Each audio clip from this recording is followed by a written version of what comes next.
Hello, this is Ken Barron. I'm with the NABWM and this is another YouTube podcast blog on what are we going to do to help Democrats in 2025 and beyond. And if you look at my previous stuff, you'll have noticed that now I'm talking about responding by not looking at Trump's or the GOP's words, but looking at their actions. And so they probably won the general election by problems with the economy and inflation, immigration, and perhaps health care.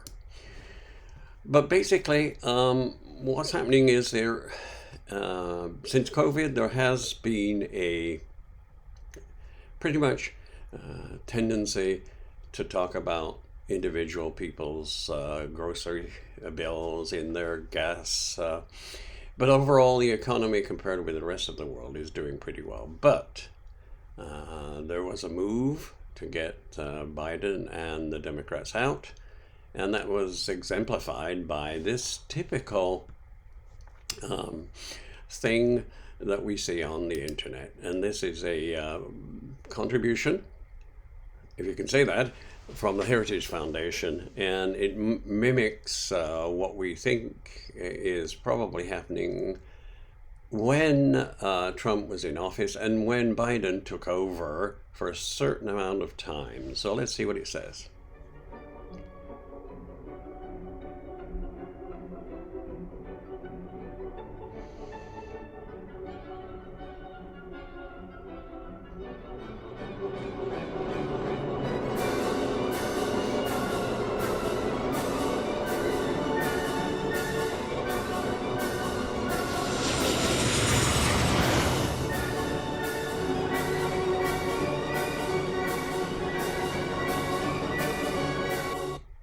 So there you have it. That's an interesting concept of what's happening with the inflation rates, and it's a true story to a certain extent. But what really can Trump do in actions that a president can do when he's coming into office, and how that compares with history? Let's see what Trump has to say about that.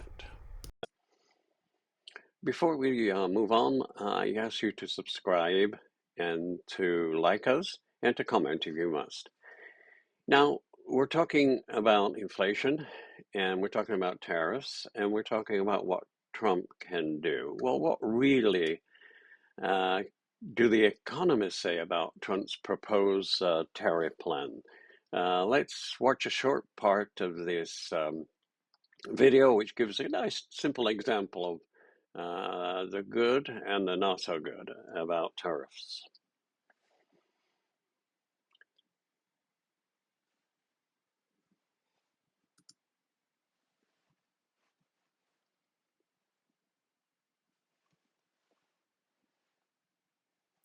Before we get into tariffs, the heart of the Donald Trump economic plan, we should talk about the chicken war. The chicken war is a clucking good story.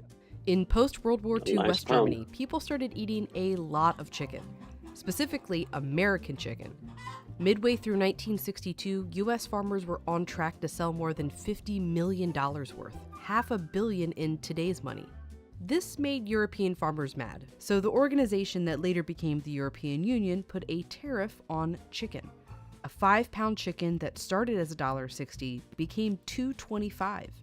Imports quickly dropped. U.S. chicken farmers and politicians were furious. And we thought Germany's our big market for chicken, and so if we hurt the Germans, maybe we'll get them to change their mind on chicken. So the U.S. put a 25% tariff on trucks, like Retaliation. Germany's Volkswagen. And it worked. Their truck sales in the U.S. fell by half, and they never really recovered. Meanwhile, Germans paid more for their chicken, and Americans had fewer truck options. It's kind of a perfect example of what tariffs do: hurt consumers while protecting very specific industries, or attempt to get countries to change their behavior. While they haven't been a large part of trade policy in decades, former President Donald Trump wants to change that. Some might say it's economic nationalism. I call it common sense. I call it America first. President Trump has really sort of brought a lot of people out to think that tariffs might be something that's useful in America's economic arsenal in a way that hasn't been used in the past. Here's how tariffs work and what Trump's proposals would do. So Let's here's start in another example. 2018, when President Trump put tariffs on washing machines. We're going to benefit our consumers, and we're going to create a lot of jobs. Since then, Find whenever out. a washing machine is imported to the U.S., the company on the U.S. side doing the importing pays a tariff to the U.S. government. Their margins are pretty low. They've got to pass that price on to consumers who ultimately pay it. That's the whole point the in some rub. sense, to reduce demand for those goods and create space for domestic producers. After the tariffs, not only did the price of imported washing machines go up, so did the ones made in the U.S. There's this myth out there that if we tax imports, domestic producers won't change their prices. And that's not the case. You're creating more demand for them. So naturally, the price goes up. And it wasn't just washers. Dryers went up in price too, even though they weren't part of the tariffs. Usually it's the case, if you buy a washer, you Collateral buy a damage. dryer. So even though dryers weren't directly affected by the tariff, they were indirectly affected by the shift in demand. Now, it wasn't all bad. These tariffs did Create a lot of jobs. about 1,800, mostly from those foreign companies like Samsung and LG opening plants in the Another U.S. problem. And a study found the U.S. collected $82 million annually. But because of those price increases, it cost consumers $1.5 billion more. So they basically Let's leave it there. And you can see how these tariffs are really going to be a big problem. And we need to be aware of that. And as I said earlier, that we need to look at the action of the administration and of Trump in executive orders and the like. So be aware.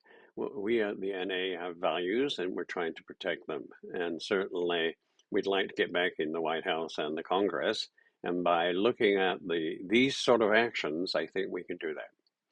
Please subscribe and like us and comment. And you can visit us on our platforms, particularly our main website, nabwmt.org. Thank you so much for listening.